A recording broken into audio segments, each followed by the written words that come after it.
হযরত মুহাম্মদ সাল্লাল্লাহু আলাইহি সাল্লামের জীবনের শেষ মুহূর্ত। মুহাম্মদ সাল্লাল্লাহু আলাইহি সাল্লামের জীবনের শেষ মুহূর্ত চলছে।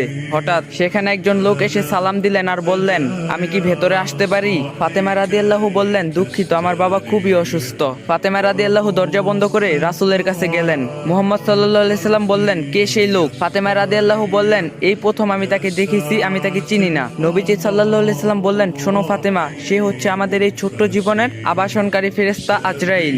এটা শুনে ফাতেমার অবস্থা বুবার মতো হয়ে গিয়েছে। রাসূল সাল্লাল্লাহু আলাইহি সাল্লাম বললেন, হে জিবরাইল, আমার উম্মতের কি হবে? আমার উম্মতের নাজাতের কি হবে? জিবরাইল আলাইহিস সালাম বললেন, হে রাসূল, আপনি চিন্তা করবেন না, আল্লাহ ওয়াদা করছেন আপনার উম্মতের নাজাতের জন্য।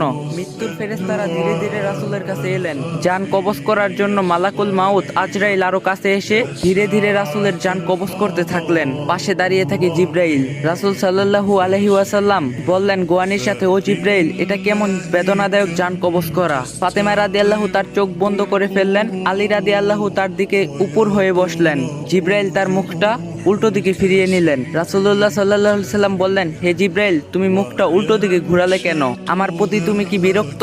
জিবরাইল আলাইহিস সালাম বললেন, হে রাসূল, সাকারাতুল মউতের অবস্থায় আমি আপনাকে কিভাবে দেখে সহ্য করতে পারি? ভয়াবহ ব্যথায় রাসূল সাল্লাল্লাহু আলাইহি সাল্লামের ছোট্ট একটা গোয়ানি দিলেন। রাসূল সাল্লাল্লাহু আলাইহি সাল্লাম বললেন, হে আল্লাহ, মউতটা জান কবজের সময় যতই ভয়াবহ হোক সমস্যা নেই, আমাকে সকল ব্যথা দাও, আমি বরণ করব, কিন্তু আমার উম্মতকে ব্যথা দিও না। রাসূলের শরীরটা ধীরে ধীরে ঠান্ডা হয়ে আসতে লাগলো। তার পা বুক কিছুই নড়ছে না। এখন আর রাসূলের চোখের পানির সাথে তার ঠোঁটটা কম্পিত ছিল। তিনি কিছু বলবেন মনে হয়। আলী রাদিয়াল্লাহু রাসূলের মুখের কাছে কানটা নিয়ে গেলেন। নামাজ কায়েম করো এবং তোমাদের মাঝে থাকা দুর্বলদের যত্ন নাও। রাসূল সাল্লাল্লাহু আলাইহি সাল্লামের ঘরের বাইরে চলছে কান্নার আওয়াজ। সাহাবীরা একজন আরেকজনকে জড়িয়ে ধরে উচ্চস্বরে কান্নারত।